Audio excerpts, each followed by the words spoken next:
Alors il y a 4-5 jours je crois j'avais rentré les brebis et leurs agneaux parce qu'ils annonçaient des jours de pluie. Et là ils sont tous ressortis dans une belle prairie et elles font des grosses bouchées d'herbe bien vertes. Ça fait plaisir.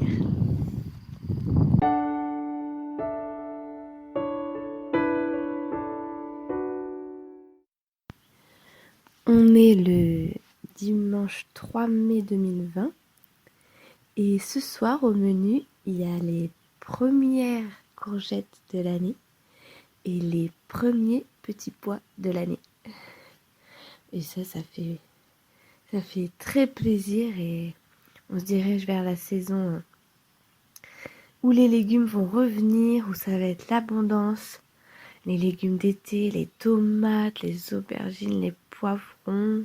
Bon, ça c'est pas encore tout de suite, mais ça devrait arriver. Donc hier soir, voilà, on a fait cuire les petits pois à l'eau avec des petites tranches d'oignons blancs et les courgettes dans une poêle à l'huile.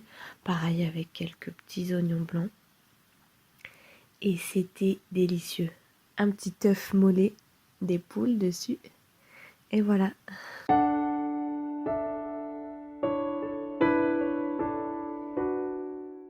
Je voulais enregistrer parce que je suis partie en balade avec mon chien. Et je fais un peu le tour de nos champs. Et il y a quelque chose d'assez bizarre à marcher sur un pré qui vous appartient entre guillemets. Donc il n'y a pas très longtemps, au mois de mars, j'ai acheté 9 hectares de prairies pour faire pâturer les moutons et il y en a qui sont labourables. Donc je vais pouvoir faire du métail pour l'autoconsommation. Et moi je viens pas du milieu agricole en fait, mes parents sont dans d'autres corps de métier. Et c'était un rêve et un mode de vie que j'avais depuis le lycée. Je me souviens au lycée, j'ai fait un classeur avec tous les savoirs, tous les domaines que je voulais connaître pour vivre de ce que je faisais en fait. Et il y a le pain, il y a le jardinage, il y a le tricot circulaire notamment pour tricoter les chaussettes et plein d'autres sujets comme ça. Et je faisais des photocopies des livres qu'il y avait au CDI que je mettais dans ce classeur en me disant il faut que je mette dans ce classeur tout ce qu'il me faut pour pouvoir construire, cultiver ce dont j'aurais besoin tous les jours. Et donc aujourd'hui, c'est un peu devenu ma réalité. Alors je fais pas vraiment du jardinage, on fait plutôt du maraîchage avec Hugo. J'ai pas 2 vaches, un cochon et 10 poules. J'ai 150 mères de brebis limousines, 73 poules pondeuses et on est à 50 hectares je crois de terre, dont c'est donc une partie en location et dont c'est 9 hectares que j'ai acheté au mois de mars. Alors pour l'instant, j'ai fait un prêt, donc ils sont encore à la banque, mais je marche dans ces champs là et très bizarre en même temps.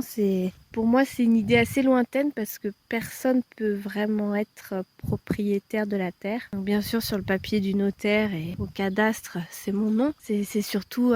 je ressens pas du tout un sentiment de propriété, peut-être parce que je viens pas du milieu agricole ou je sais pas. Mais je ressens une grosse responsabilité sur ces terrains. Et on fait des grands projets avec Hugo, donc notamment de réouvrir les mares, de planter des arbres, parce qu'il y a quand même des grandes prairies où il n'y a plus beaucoup d'arbres. Enfin, elles sont entourées de forêts, c'est quand même des jolis terrains, mais au milieu, ça manque d'arbres. Donc voilà, on mettra sûrement des châtaigniers, ce genre de choses. Et dans ces terrains, il y a aussi des bosquets, et notamment des bosquets avec des vieux bouleaux. Et les bouleaux, c'est mes arbres préférés. Alors voilà, je suis responsable, disons, de ces terrains. Et là, je marche sur ces terrains et j'imagine un petit peu ce qu'on va en faire dans le futur.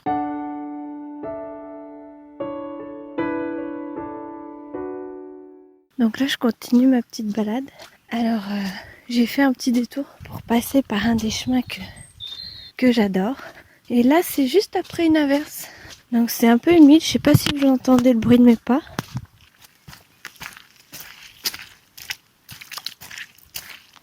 Et c'est un magnifique chemin. Il est assez large. C'est enherbé sur les côtés. Il y a des grands châtaigniers, des hêtres, des gros hêtres. Je peux même pas faire le tour avec mes bras. Il y a un petit peu des pierres qui affleurent aussi. très très très joli.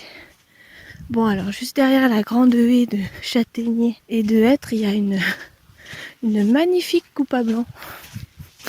Donc en Limousin, c'est surtout des châtaigniers et il commence à y avoir de plus en plus de surfaces replantées en Douglas. Donc c'est assez triste. Et donc là, ils ont coupé en fait le taillis de châtaignier en laissant quand même des gros chênes qui sont magnifiques. Et ça part pour faire soit des piquets, des palettes, des cagettes. Et vraiment ce qui n'est pas valorisable sur ces circuits, ça part en pâte à papier. Mais ça repousse assez vite, mais c'est dommage cette gestion forestière. Mais bon, c'est comme tout. En tout cas, c'est vraiment un chemin superbe. Et j'imagine toujours les calèches de l'époque passer par ces chemins et entendre le bruit des sabots. Bon, c'est une autre époque. Donc là, je suis arrivée à une altitude de 355 mètres. Donc dans les monts de Blon, je crois que le plus haut, c'est 535, il me semble. Voilà. Et j'ai deux choix possibles. Soit je pars vers la tombe du marchand. Donc c'est un sentier assez grand qui parcourt la région. Soit je prends le sentier des châtaigniers. Qu'est-ce qu'on va faire? On va aller vers le sentier des châtaigniers. Alors j'espère que vous aimez bien ces petits enregistrements.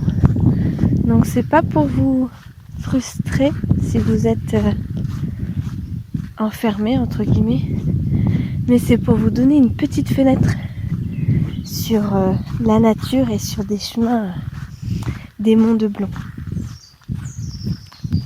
Je sais pas si vous pouvez entendre les oiseaux. Il y a des grands chênes encore, très jolis. Le sol est plutôt sableux sur cette partie du chemin. Et à ma gauche, il y a une prairie où il y a des moutons qui pâturent. Et tout au loin, on voit un petit village. Et il y a la course des nuages gris qui vont assez vite. Et tout là-bas, le mont qu'on voit, c'est les monts d'Ambazac. Donc c'est une autre région très sympa du Limousin, pas très loin d'ici. Mais bon, là, on reste dans les chemins autour de la ferme. Donc, j'espère que vous aimez ce nouveau format de podcast parce que moi j'aime beaucoup et je me rends compte que c'est beaucoup plus inspirant de parler en marchant que devant un micro assis à un bureau. Et puis j'espère que ce micro arrive à capter les sons un petit peu des oiseaux et de la nature. Oh, il y a un petit chemin qui part à gauche, un tout petit chemin. Et en fait le feuillage des châtaigniers, des hêtres, des charmes et du hou, ça fait une petite voûte, mais on va pas aller par là. Faut qu'on rentre à la ferme pour aller s'occuper des moutons. Oh, j'ai marché dans la boue. Alors oui, je vous disais que j'aimais bien ce nouveau format parce que c'est beaucoup plus libre et je me sens beaucoup moins contrainte par les sujets, le format, et beaucoup plus libre d'aborder des sujets divers et variés. Oh là là, là on va passer au milieu des genêts.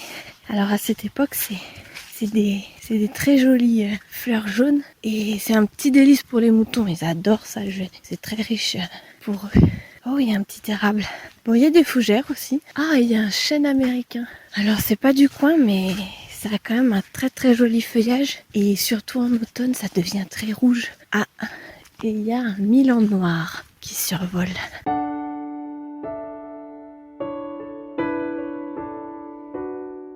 Ce matin, j'ai été courir. Quelque temps que je me suis remis à la course. Et j'ai plusieurs parcours, dont un que j'aime beaucoup. Et en arrivant sur une partie qui est très sympa, parce qu'il y a un petit chemin dans la forêt et tout, je suis encore tombée sur une coupe rase.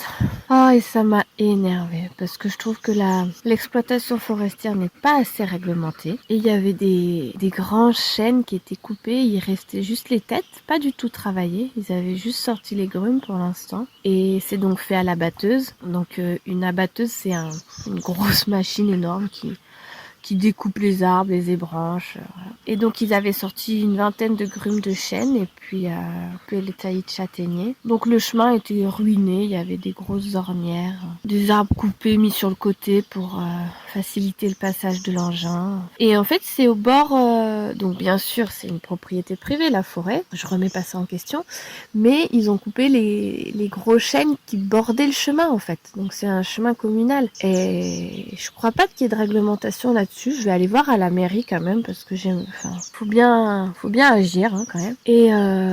Les chênes ont été coupés, donc en fait, il y a plus de haies au bord du chemin. Le chemin est ruiné. Enfin, c'est moche. Et donc, je sais que l'agriculture est pas exempte de mauvaises pratiques, mais je me demande si l'exploitation forestière est réglementée. On entend beaucoup parler de l'Amazonie et des forêts un petit peu à l'autre bout du monde, et on voit des images pleines de sensiblerie avec des animaux enlevés, arrachés de leur milieu. Mais en France, ça se passe aussi. En France, il y a des coupes rases. En France, il y a des gros engins qui massacrent la forêt. Et ça, j'ai pas trop l'impression que c'est encore trop connu du grand public, quoi. Est-ce que c'est parce que c'est moins... peut y avoir moins d'images chocs? Enfin, je sais pas, moi, une coupe rase, quand même, une terre à nu avec des andins de branches et de racines et de souches, je trouve ça très, très triste. Alors, c'est sûr qu'on n'a pas les grands yeux attristés des gorilles ou je ne sais quoi pour faire comprendre aux gens, mais ça se passe et ça se passe chez vous. Enfin, je veux dire, la forêt,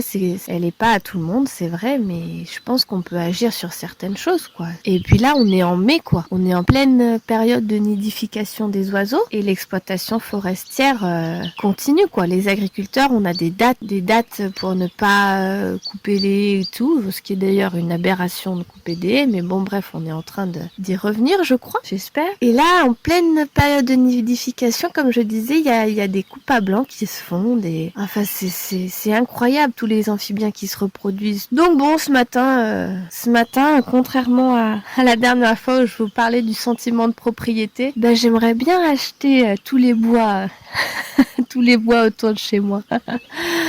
Je sais que c'est une gestion forestière de la région, quoi. Ils touchent pas pendant 50 ans et puis après ils rasent tout, mais je veux dire, je pense qu'il y a d'autres moyens, quoi.